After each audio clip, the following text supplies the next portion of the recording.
Hello बच्चों, कैसे हैं आप लोग। आज हम कॉम्प्लेक्स नंबर का सेकेंड वीडियो लेकर के आए हैं। इसमें इसकी कुछ बेसिक चीज़ें आज हम बताएंगे। पहली बात तो प्रॉपर्टीज ऑफ कॉम्प्लेक्स नंबर्स। तो फर्स्ट प्रॉपर्टी इसकी सबसे इम्पोर्टेंट प्रॉपर्टी होती है real number can not be equals to imaginary number, कि कोई रियल नंबर किसी इमेजिनरी नंबर के इक्वल नहीं हो सकता है। दूसरा क्या है कि अगर कोई कॉम्प्लेक्स नंबर जीरो है, जैसे z equals to a plus i b equals to zero, तो ये क्या इम्प्लाई करता है कि a की वैल्यू भी जीरो होगी और b की वैल्यू भी जीरो होगी।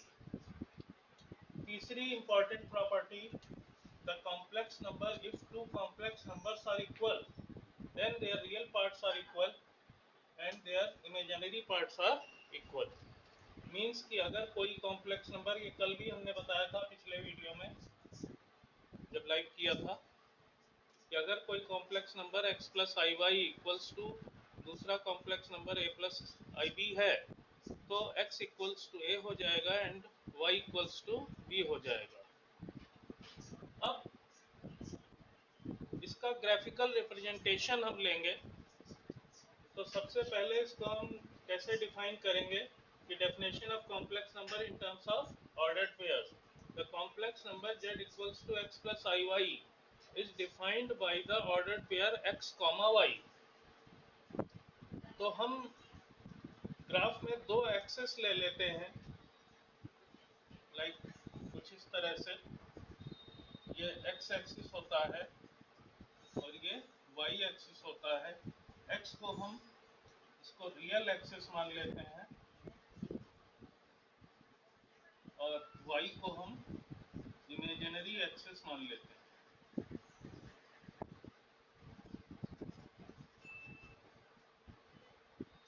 ये ओरिजिन है। तो अगर कोई पॉइंट हम x, y इस कार्टेशियन प्लेन पर डिफाइन करते हैं,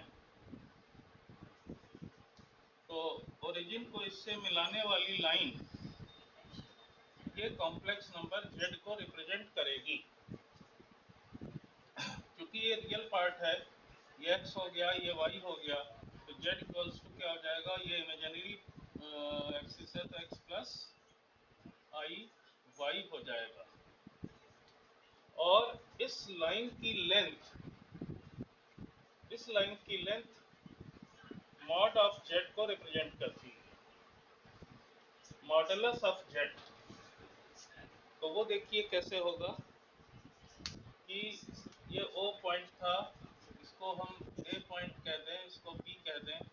तो अगर इस ट्रायंगल OAB में हम पाइथागोरस थ्योरम यूज करते हैं तो क्या हो जाएगा कि OA इक्वल्स टू हो जाएगा under root of OB square plus AB square, या OA क्या है, दिस इज मॉड z, और यहाँ पर क्या हो जाएगा under root x square plus y square. तो ये मॉड z कहलाता है।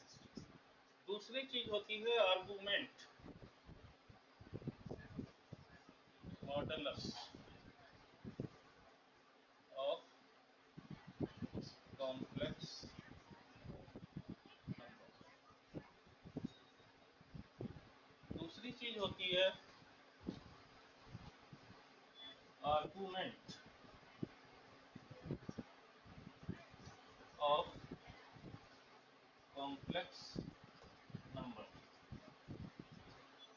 और इसे हम कैसे डिफाइन करते हैं कि ये जो OA लाइन है, ये रियल एक्सिस के साथ जो एंगल बना रही थीटा, इस थीटा को हम आर्गुमेंट z कहते हैं। आर्गुमेंट z ये क्या होता है, थीटा होता है। अब इस ट्रायंगल से हम जैसे कि देख सकते हैं कि tan थीटा ये क्या हो जाएगा, y अपॉन x हो जाएगा। तो थीटा की वैल्यू क्या हो जाएगी, tan inverse y upon x हो जाएगी।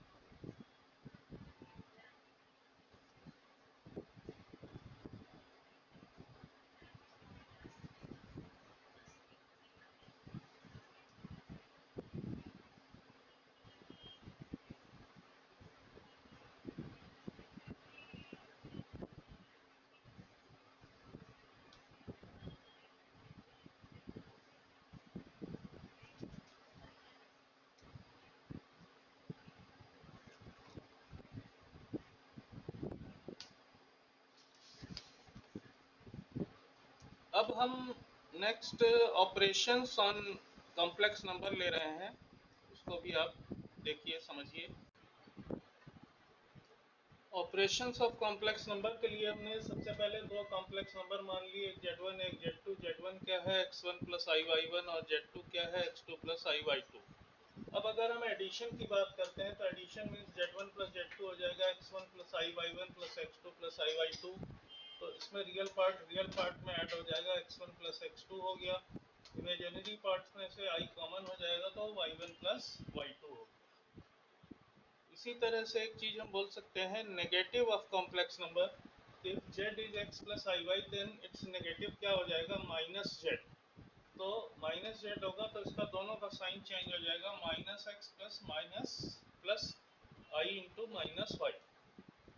सब्ट्रैक्शन अगर हम करने जाते हैं Z1 माइनस Z2 तो देखिए x1 माइनस x2 हो गया और i कॉमन ले लिया तो y1 माइनस y2 हो गया।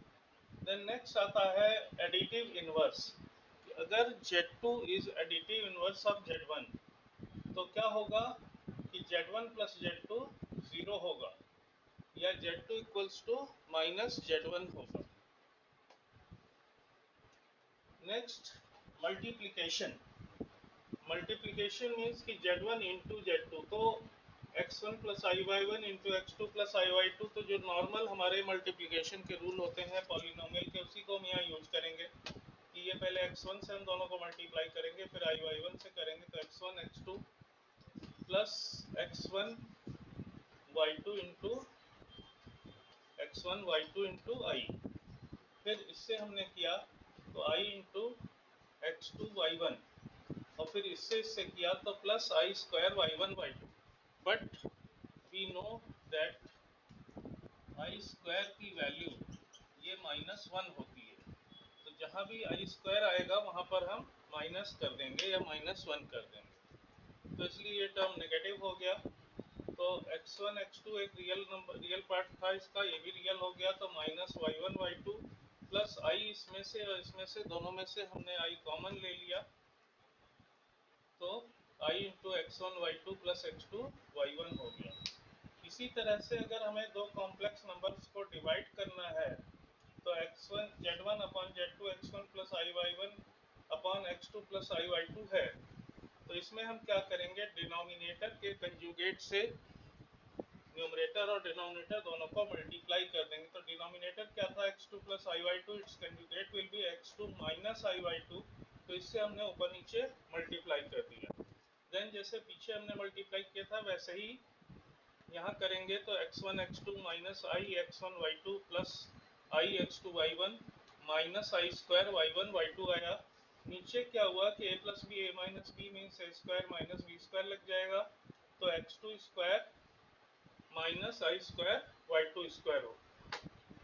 आई स्क्वायर जैसे कि हमने बताया -1 होता है, तो ये यहाँ प्लस हो जाएगा और ये वाला भी प्लस हो जाएगा, तो इसलिए x1 x2 plus y1 y2 minus i into x1 y2 minus x2, इन दोनों में से माइनस कॉमन ले लिया तो ये प्लस ये माइनस हो गया, x1 y2 minus x2 y1, और डिनोमिनेटर में आ गया x2 square plus y2 square. या जैसे पीछे हमने बताया था मॉड जेड, तो ये मॉड जेड का स्क्वायर हो।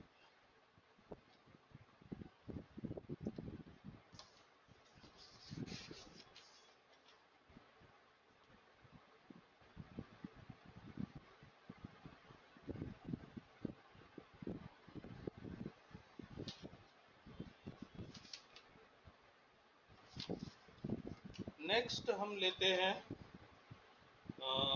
रेसिप्रोकल ऑफ कॉम्प्लेक्स नंबर, या इसको हम मल्टीप्लिकेटिव इनवर्स भी बोल सकते हैं। तो reciprocal of complex number means कि अगर कोई complex number z x plus i y है तो इसका रेसिप्रोकल क्या होगा, 1 अपॉन जेड हो जाएगा। अब 1 अपॉन जेड क्या होगा, 1 upon x plus i Y हो गया। अब इसमें हमने क्या किया, इसके कंजुगेट से मल्टीप्लाई कर दिया ऊपर नीचे, तो x minus i y upon x plus i Y into x minus i Y हो गया।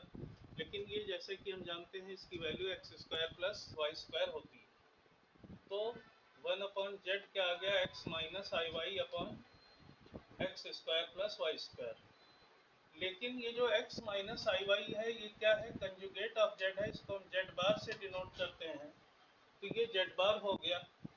And x square plus y square जो है under root x square plus y square का स्क्वायर हो गया, ये मॉड जेड होता है तो इसलिए मॉड जेड का स्क्वायर हो गया। तो इसलिए हम ये भी कह सकते हैं कि कोई भी कॉम्प्लेक्स नंबर का रेसिप्रोकल जेड का reciprocal 1 upon Z bar upon mod Z का स्क्वायर होता है। तो अब एक क्वेश्चन हमने लिया है यहाँ पर कि find the smallest positive number n for which 1 plus i upon 1 minus i to the power n equals to 1। मतलब n की हमको वो छोटी से छोटी वैल्यू बतानी है कि जिसके लिए ये 1 के इक्वल हो जाए। तो इसमें हमने लेफ्ट हैंड साइड लिया। लेफ्ट हैंड साइड क्या है, 1 plus i upon 1 minus i to the power n। अब इसके कंजुगेट, डिनोमिनेटर के कंजुगेट से हम नीचे ऊपर अंदर ब्रैकेट के अंदर ही मल्टीप्लाई कर देंगे। तो ये कैसे हो गया, 1 plus i into 1 plus i upon 1 minus i into 1 plus I whole power n।